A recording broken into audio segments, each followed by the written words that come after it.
why should we trust you? Can you promise that you will try to stop the human rights violations that goes on in your country? And also, will the Prime Minister start taking critical questions from the Indian press at some point in the future?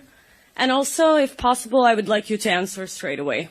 Why should a country trust India? Why should a country trust India? Let me answer that question, please. So, India is a civilizational country which has something unique which it offered to the world and it continues to offer to the world. जब भी इसको समस्याएं घिरती हैं, नरेंद्र मोदी जी विदेश चले जाते हैं, एक मुद्दा यहाँ से गुफा छोड़ देते हैं, बाकी लोग लड़ते भिड़ते रहें, अपने निकल जाते हैं। नमस्कार, मैं हूं रितेश कुमार सिंह और आप देख रहे हैं न्यूज प्रशांत। 15 मई को हमारे देश के प्रधानमंत्री नरेंद्र मोदी 5 देशों की यात्रा पर निकल गए, देश को उसके हाल पर छोड़कर। उसके ठीक 2 दिन पहले उन्होंने एक स्टेटमेंट दिया था कि देश को इस समय तेल बचाना चाहिए, सोना नहीं खरीदना चाहिए, कार पूल करनी चाहिए, वर्क फ्रॉम होम करना चाहिए, कोशिश ये करनी चाहिए कि किसी भी तरीके से हमारा जो फॉरेक्स है उसको बचाया जाए और करोड़ों डॉलर के जो हम पेट्रोल आयात करते हैं, डीजल आयात करते हैं, गैस एलपीजी ये सब आयात करते हैं, उन सबको मिनिमाइज किया जाए, उनके खर्च कम किए जाए, घर को हमें थोड़े सीमित करनी चाहिए। और उसके लिए उन्होंने 2 गाड़ियों से सफर भी करके दिखाया था कि कैसे वो सारी सुरक्षा को ताक के रख करके 2 गाड़ियों से अपने कार्यालय जा रहे हैं। बड़ा जबरदस्त दृश्य था, उस दृश्य को देख करके सब लोग आह्लादित हुए थे। इसके बाद वो पहुंचे यूएई। किस प्लेन से, किस जहाज से, किसमें कितना पेट्रोल खर्च हुआ, ये सब बात की बात है, वो आप नापते रहिए, देखते रहिए। उनका खुद का जो 1200 करोड़ का जहाज है उस पर वो गए और यूएई पहुंचकर किस तरीके से वो यूएई में शेख का स्वागत कर रहे हैं, बाह फैला करके पूरा गर्मजोशी से गले मिल रहे हैं। ये भूल करके देश में क्या चल रहा है। देश में 2 समस्याएं बहुत मूलभूत चल रही हैं, खासकर नीट जिसमें बच्चे पिसे हुए हैं, 22 लाख परिवार फंसे हुए हैं। नीट की परीक्षा दोबारा होनी है, उस टेंशन को छोड़ करके परीक्षा भी चर्चा बहुत करते हैं, पर इस पर चर्चा नहीं करेंगे कि नीट की परीक्षा लीक हुई तो क्यों हुई, कैसे पेपर रद्द हुआ, उस पर चर्चा नहीं करेंगे, वो बिना चर्चा के निकल गए। और ऐसा अक्सर होता है, आप पिछले 12 सालों में देखे रहे होंगे या देखते होंगे, ध्यान दें तो पता चलेगा कि देश जब भी संकट में आता है, जब भी इसको समस्याएं घिरती हैं, नरेंद्र मोदी जी विदेश चले जाते हैं, एक मुद्दा यहाँ से गुफा छोड़ देते हैं, बाकी लोग लड़ते भिड़ते रहें, अपने निकल जाते हैं। और यहाँ के मंत्री, यहाँ के सीएम, तमाम राज्यों के सीएम, गडकरी को छोड़िए, आप जितने चीफ मिनिस्टर्स हैं उन सबको देखिएगा। गडकरी तो बहुत पहले से ईवी इलेक्ट्रिकल व्हीकल जो होता है उससे चल रहे हैं, बैटरी वाली स्वचालित वाहनों से चलते हैं, कई बार वो दिखाते भी हैं, इथेनॉल के प्रयोग को जोड़ देते हैं। लेकिन दिल्ली के मुख्यमंत्री, महाराष्ट्र के मुख्यमंत्री, यूपी में जो मुख्यमंत्री हैं, तमाम मंत्री जो हैं यहाँ पे, उत्तराखंड के जो मुख्यमंत्री हैं, हिमंता बिश्व शर्मा से लेकर के चाहे कहीं भी आप देख लीजिए, सबने अपनी वीडियोस डाली हुई हैं। और सबसे हास्यास्पद तो वो वीडियो है जिसमें जयपुर में साइकिल से पुलिसिंग हो रही है और तमाम पुलिस वाले एक कतार में साइकिल से जा रहे हैं। कब आपने देखा है कि 50 पुलिस वाले एक साथ पेट्रोलिंग करते हों और एक साथ आपके एरिया में घूम रहे हों, खासकर पिकेट के तौर पर? लेकिन वो साइकिल से जा रहे हैं पुलिस वाले सारे। आश्चर्य होता है इस बात पर कि वो साइकिल से अगर चल रहे हैं और कोई बदमाश अगर बाइक से, तो उसको कैसे पकड़ेंगे, उस पैडल को मारेंगे, कितनी तेज मारेंगे, क्या प्रैक्टिस है उनकी, क्या विश्व विजेता है साइकिलिंग के वो सब, क्या है वो? आप वो दृश्य देखिए, मजा आ जाएगा आपको। इसके बाद दूसरा दृश्य देखिएगा, मथुरा का है। बलदेव के विधायक हैं, वो बैठ रहे हैं एक ऑटो में, उस ऑटो में हेमा मालिनी, वहां की सांसद मथुरा की, वो बैठ रही है और उसपे सायरन लगा हुआ है। वो ऑटो में सायरन लगा हुआ है, सीएनजी ऑटो है संभवतः। ये दिखाने की कोशिश हो रही है कि पेट्रोल बचत की जा रही है और डीजल बचाया जा रहा है गाड़ियों में, ये सब किया जा रहा है। गुरुग्राम में एक नियम आया है कि वहां पर जितने भी कैब चालक हैं, जो भी हैं, उनके सीएनजी के ही वाहनों को या इलेक्ट्रिक वाहनों को ही रजिस्ट्रेशन मिलेगा, पेट्रोल डीजल वालों को नहीं मिलेगा। ये तो सारी बातें हमारे देश के भीतर की हैं। अभी जो जा रहे हैं, गए हैं, इस समय नॉर्वे में थे मोदी जी आज, वहां क्या हुआ, जिस बात पर आने से पहले या वहां क्या क्या हो रहा है या क्या क्या हुआ, उस बात पर आने से पहले एक लाइन पहले ये जानिए कि हमारे देश का मीडिया और विश्व के मीडिया में क्या फर्क है।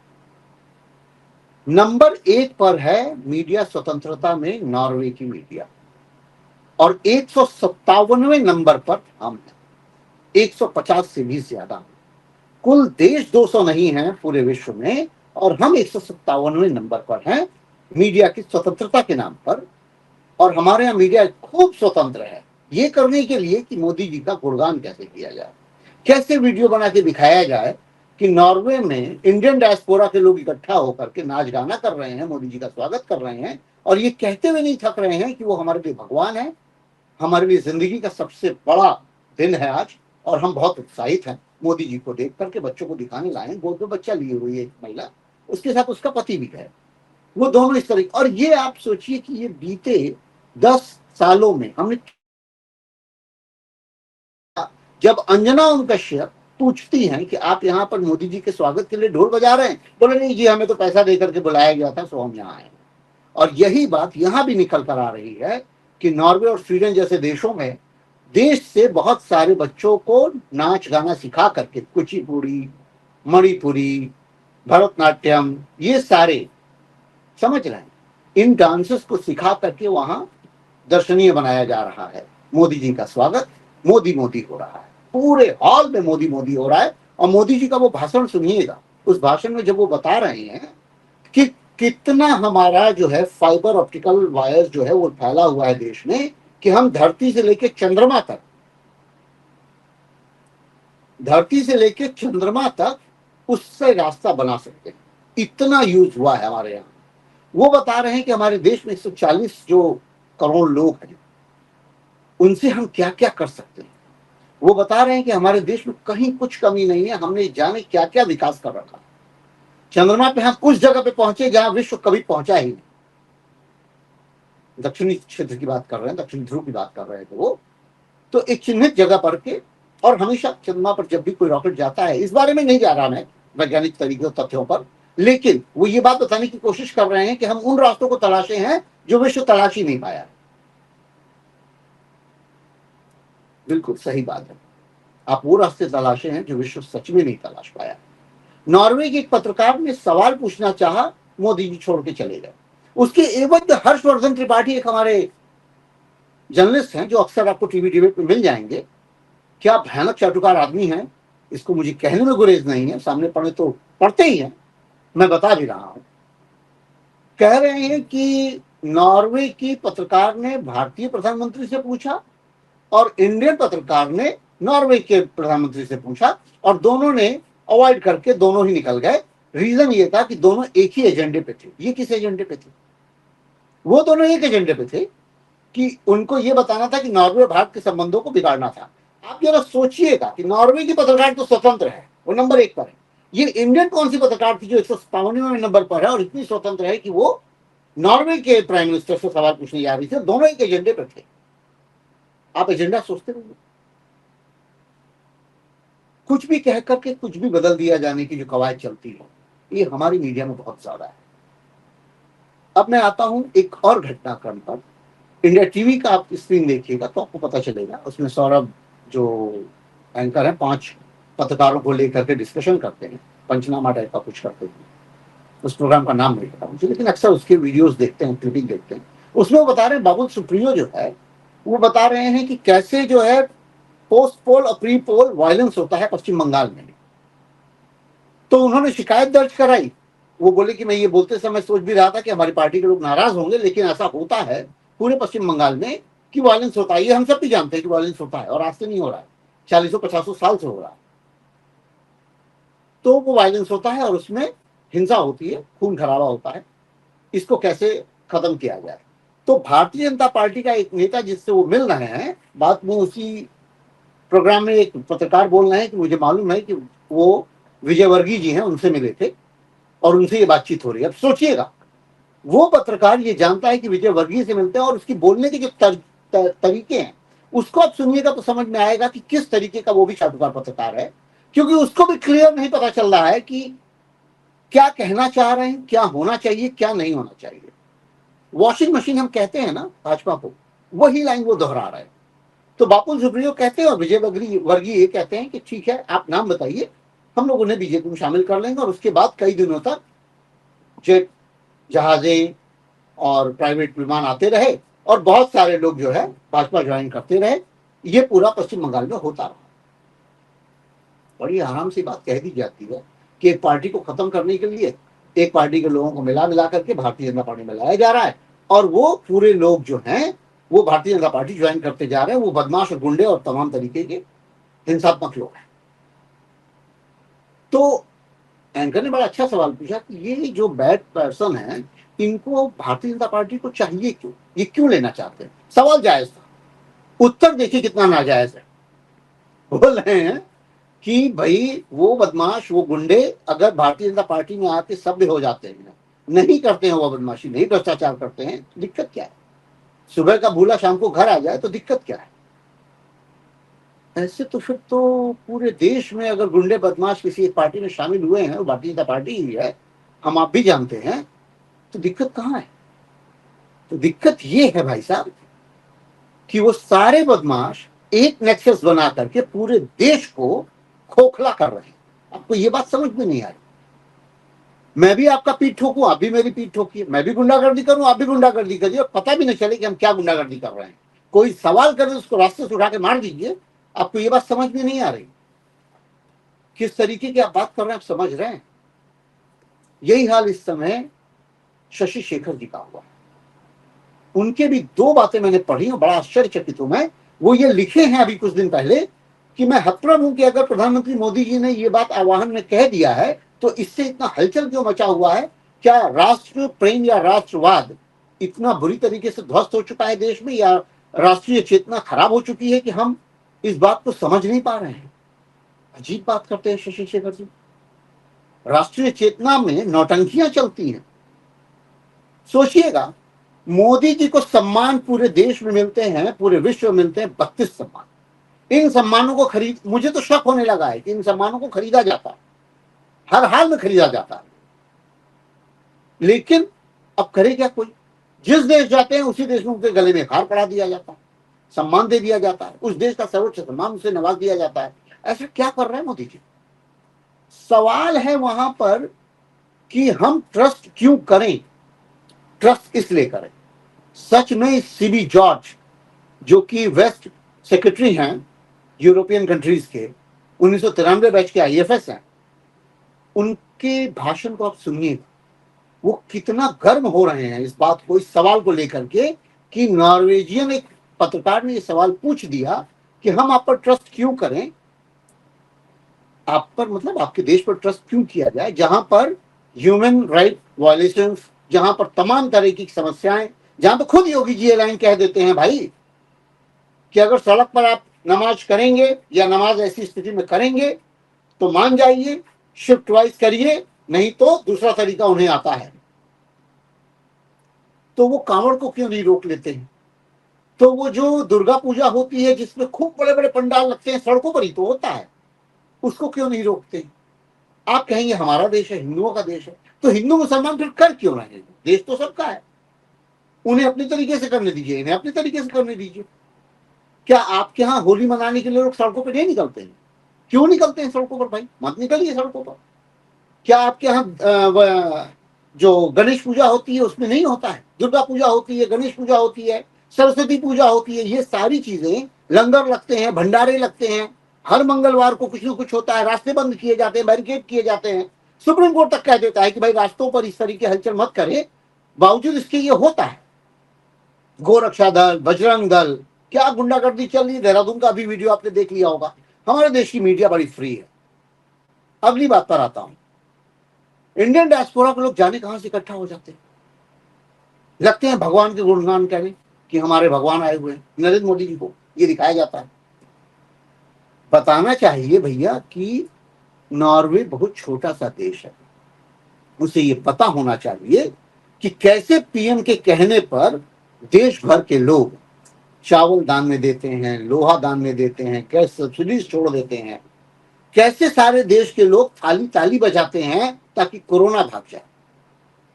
सीबी जॉर्ज समझ में नहीं आया कि उन्होंने क्यों ऐसा बोलना चाहा कि हमारा इतिहास क्या है, क्यों बोले कि गांधी क्या है, क्यों बोले कि बौद्ध क्या है। उन्हें बोलना चाहिए था कि सावरकर क्या है, उन्हें बोलना चाहिए था गोडसे क्या है, उन्हें कहना चाहिए था हमारे देश पर भरोसा करिए, वरना हमारे यहाँ गोडसे जिंदा हैं। उन्हें कहना चाहिए था। गांधी कौन है, क्या संविधान है। हमको आश्चर्य इस बात पर ही होता है कि ये बात पॉलिटिकल साइंस के पढ़े हुए सीबी जॉर्ज ये बात कैसे नहीं बता पाए। वो क्यों चले गए देश के इतिहास में, क्यों चले गए अपने देश के पूरे हिस्ट्री को बताने, और वो भी पूरा गर्मजोशी से बता रहे हैं कि क्यों भरोसा करिए। इन्हीं सब भरोसों पर ऑपरेशन सिंदूर हुआ था, जिसमें सारी मीडिया एक साथ चिल्ला रही थी। आपने सुना ही होगा, उसमें ज्यादा कुछ बोलने का नहीं है। मेजर आर्या, गौरव आर्या है कुछ, मेजर आर्या जो भी, आज आप बदल लीजिए अपने सारे मैप को, नक्शे को। ये सब कानों में घुस घुस करके ना छेद कर चुका है दिमाग को। Why should we trust you? Can you promise that you will try to stop the human rights violations that goes on in your country? And also, will the Prime Minister start taking critical questions from the Indian press at some point in the future? And also, if possible, I would like you to answer straight away. Please don't interrupt me. Please don't interrupt me. You ask me a question. Please. This is my press conference. You ask why should a country trust India? Why should a country trust India? Why should a country trust India? Let me answer that question, please. So India is a civilizational country which has something unique which it offered to the world, and it continues to offer to the world. Okay, so let me come back to the COVID which I mentioned. The whole world had suffered from COVID. What did we do? We didn't hide in the cave. We didn't say that we don't help the world. We came out offering helping hand to the world. That brings trust. That brings trust. And I'm very happy that that trust is appreciated by the world. We supplied vaccines to more than 100 countries. That brings trust. That brings confidence for the world. Second, we supplied medicines to 150 countries. That brings trust. And that is what the world is trusting us. Let me give you an example. We organized the G20 summit 2023. It was a divided world. World was divided immediately after the Ukraine-Russia conflict. In a divided world, what did India do? India was able to bring the world together. Before the 2023 G20 meeting, there couldn't be a joint declaration. After the G20, which India held in 2024, there couldn't be a joint declaration. But when India organized the G20 in 2023, what happened? The whole world, despite the differences, came together, and we were able to adopt a common global declaration, the Delhi Declaration. This shows the trust of the world towards India. कुंभ में जो आयोजन होता है, इतना विहंगम आयोजन होता है, बहुत शानदार तरीके से होता है, दो भगदड़ हो जाती है, 3-3 हजार लोग मर जाते हैं, खबर कहीं नहीं आती। हमारी मीडिया एकदम स्वतंत्र है। कितनी शानदार मीडिया है। ये हर्षवर्धन त्रिपाठी जी को जानना चाहिए। कैसे लोग मर जाते हैं और ये बताना चाहिए। कैसे नीट की परीक्षा लीक हो जाती है ये बताना चाहिए। हमारी इंडियन मीडिया बहुत स्वतंत्र है। और नीट परीक्षा का जो अध्यक्ष है उसको कैसे उसके पद पर रहने के अलावा दूसरे पद पर बैठा दिया जाता है ये बताना चाहिए। कैसे हमारी मीडिया इतनी स्वतंत्र है कि गुणगान पे गुणगान किए जाती है, किसी को कुछ समस्या ही नहीं। पुल टूटे हों, पानी टंकियां टूटी हों, सड़क टूटे हों, ध्वस्त हो गए हों, लेकिन विकास बहुत तगड़ा हो रहा है, भ्रष्टाचार बिल्कुल नहीं है। ये सारी चीजें इंडियन मीडिया हमारी दिखाती है 157वें नंबर की। कुछ कंफ्यूजन है, कुछ तो कंफ्यूजन है। आप सोचिएगा कि देश के प्रमुख अखबार किस तरीके की हेडलाइंस देते हैं। जब उन हेडलाइंस को आप पढ़िएगा तो आपको समझ में आएगा कि ये हेडलाइन का तरीका तो है ही नहीं। कुछ भी जो बोलना होता है वो अपोजिट विपक्ष बोलते हैं, विपक्ष के विरुद्ध बोलते हैं, और पक्ष में बोलते हैं भारतीय जनता पार्टी के, चाहे सरकार के, नरेंद्र मोदी के। एक एक वीडियो आप देखिए जो हमारे देश में इस समय पेट्रोल बचावन नौटंकी चल रही है, बावजूद इसके किसी को कोई हर्फ नहीं पड़ रहा, किसी के कान पे जूं तक नहीं रेंग रही कि ये कर क्या रहे हैं, मिनिस्टर्स क्या कर रहे हैं। बुलेट, वो जो सबसे कम माइलेज देती है, उस बुलेट पर देवेंद्र फडणवीस चल कर आए हैं, बड़ा खूबसूरत सा हेलमेट पहने हैं, गोल मटोल से लग रहे हैं, हमें तो आलू लग रहे थे, लगते हुए आलू चले आ रहे हैं। उस बुलेट पर उतर करके और उसके बाद बड़े मस्ती होकर के खड़े होते हैं, और उनका ये उद्देश्य है दिखाना कि मैं बुलेट से चलकर आया हूं और पेट्रोल बचा रहा हूं। रेखा गुप्ता हो, चाहे हमारे दिल्ली के तमाम मंत्री हो, मैं प्रवेश वर्मा और मान लो, ये सब लोग जो है मेट्रो में चल के दिखा रहे हैं, डीटीसी बसों में चल के दिखा रहे हैं, जबकि वास्तविकता यह है कि महाराष्ट्र में बुरा हाल रहता है लोकल ट्रेनों में। इतनी इस कदर भीड़ रहती है कि लोग लटक के चलते हैं और रोजाना 6-7 दुर्घटनाएं होती हैं वहां। आप सोच नहीं सकते कि देश के साथ मजाक चल रहा। आप सोचिए राजधानी के पूरे केबिन में आग लग जाती है। ट्रेन के लिए रोज अश्विनी वैष्णव कुछ ना कुछ दिखाते हैं, और अभी तो विजुअल आ रहा था कि मैं जो आपका हाई स्पीड ट्रेन है सुपरफास्ट, जो बॉम्बे टू अहमदाबाद चलाने की कोशिश हो रही है, आप उस सोचिए कि ट्रेन का विजुअल दिखा करके बताया जा रहा है कि हमारे देश में जल्दी ही आने वाली है, ये जापान की स्टाइल में भागेगी, और कितनी गति से भागेगी, 350-400 किलोमीटर रफ्तार से भागेगी वो ट्रेन, और आपको जो है सुपर ट्रेन का नजारा मिलेगा। प्रॉब्लम ये है कि आपकी नॉर्मल जो ट्रेनें हैं उनकी हालत बिगड़ती जा रही है, तो फाड़ हो चुका है। तेल बचाने की नौटंकियां अलग छोड़िए, विश्व नेताओं से जो आपको सीखना चाहिए वो सीखने की कोशिश करिए। आप वैश्विक नेताओं को आपने देखा होगा कई बार, चाहे वो ब्रिटेन के हों, चाहे इटली के हों, चाहे फ्रांस के हों, ये लोग तमाम जगहों पे मेट्रो से चलते हुए मिल जाते हैं और नॉर्मल जिंदगी में चलते हुए मिल जाते हैं। उनके लिए स्पेशल कोई बैरिकेटिंग या बैरिकेड नहीं किया जाता है। ऑस्ट्रेलिया का एक विजुअल आ रहा था कि कहीं कुछ भी नहीं लिखा है कि कौन सी रोड किसने बनवाई है, क्या मैपिंग हुई है। ठीक है, ये हमारे यहाँ पुरानी कहानी है, हमारे यहाँ पुरानी कहानी है ये कि भाई नेहरू ने ये बनवाया रोड, या इंदिरा ने ये बनवाया, या स्टेडियम वो वाला स्टेडियम इन्होंने बनवाया, इस तरीके की कहानियां हमारे यहाँ, तो उसी का चलन चलते हुए आगे तक आ गए हैं। लेकिन ये पुरानी बातें आप सोचिए जरा, इसको छोड़ना भी तो चाहिए होता, लेकिन कोई पार्टी छोड़ेगी क्यों? इतने सालों बाद तो भारतीय जनता पार्टी इतने साल तक शासन में आई है, 15 साल के शासन करने जा रही है वो, ऑलमोस्ट 2029 तक ये 15 वर्ष का शासन हो जाएगा, तो जाहिर बात है अपनी कुछ तो छाप छोड़ेगी। पर्यावरण पर आइए, नॉर्वे में पर्यावरण का पाठ पढ़ाने के लिए अगर जाएंगे मिस्टर मोदी तो क्या पढ़ाएंगे? एक पेड़ माँ के नाम, एक पेड़ माँ के नाम। मैं समझ नहीं पा रहा हूं कि इन 5 देशों में उन्होंने लगाया कि नहीं लगाया। एक पेड़ माँ के नाम उन्हें वहां भी लगाना चाहिए था। और हमारे देश में क्या हो रहा है? एक पेड़ माँ के नाम पर प्रोपेगेंडा फैलाया जाता है और सैकड़ों हजारों पेड़, चाहे वो हसदेव जंगल हो, चाहे वो जयपुर का जंगल हो, चाहे वो अरावली के जंगल हो, चाहे वो पटना में छपरा में अडानी के किसी प्रोजेक्ट के लिए जंगल हो, हजारों पेड़ एक दिन में हलाक कर दिए जाते हैं, काट दिए जाते हैं। और थोपा किस पे जाता है? पराली के समस्या पर किसानों पर थोपा जाता है कि भैया इनसे प्रदूषण हो रहा है। ये है हमारा देश, ये हमारी मीडिया, इस तरह की बातें चलती है। और इन सारी चीजों को आप देखते हुए सोचिए, उस दर्द को सोचिए कि जो हमारे देश में 22 लाख परिवार झेल रहे हैं नीट की परीक्षा को लेकर, उसके लिए कोई पुख्ता तैयारी नहीं है। और ये मैं दावे के साथ कह सकता हूं, इस परीक्षा के बाद अगली फिर परीक्षा लीक होगी, फिर कहीं कोई लीकेज होगा, फिर कहीं कोई धांधली होगी, फिर कुछ निरस्त होगा। $100 अरब का निवेश आया है।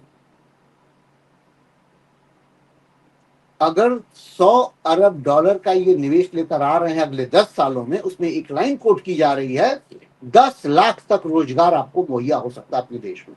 10 लाख क्या है? 10 लाख, 10 लाख रोजगार आप समझ रहे हैं? हमारे देश में ऊंट के मुंह में जीरा है। जहां 10 करोड़ लोग बेरोजगार घूम रहे हैं, वहां 10 लाख रोजगार की व्याख्या करके कोशिश की जा रही है। $100 अरब आपके यहाँ निवेश में आ रहा है, अमेरिका में आप $500 अरब करने जा रहे हैं। तो जरा अंतर समझ लीजिए, आपको 500 अरब 10 सालों में अमेरिका में करना है। चिंता आप जता चुके हैं, आते ही देखिएगा निश्चित तौर पे एक चिंता फिर से आएगी कि मैं विश्व में देख करके आ रहा हूं, और ये एकदम साफ है भाई। आप नॉर्वे से बात कर रहे हैं, स्वीडन से बात कर रहे हैं, इटली से बात कर रहे हैं, टोटल जनसंख्या 10 करोड़ नहीं होगी। नॉर्वे, स्वीडन, इटली, समझ रहे हैं? मतलब इन सारे देशों में नीदरलैंड, स्वीडन, नॉर्वे, इटली, इन सबको मिलाकर के 10 करोड़ 15 करोड़ की जनसंख्या नहीं होगी। उन देशों में आप जा करके व्यंगम दृश्यावली प्रस्तुत करते हैं, तमाम वीडियो मीडिया उस पर स्क्रीन पे, और सारे मीडिया के जितने भी बड़े बड़े प्रबुद्ध गुणगान कर रहे हैं, वाह मोदी जी वाह, वाह मोदी जी वाह। ऐसी खबरें आप देखते रहिए न्यूज़ नशा पर। नमस्कार। और आप हमसे जुड़े रहने के लिए सब्सक्राइब करें YouTube पर, फॉलो करें Twitter पर और लाइक करें Facebook पर। और ज्यादा जानकारी के लिए आपको टाइप करना होगा सिर्फ न्यूज़ नशा।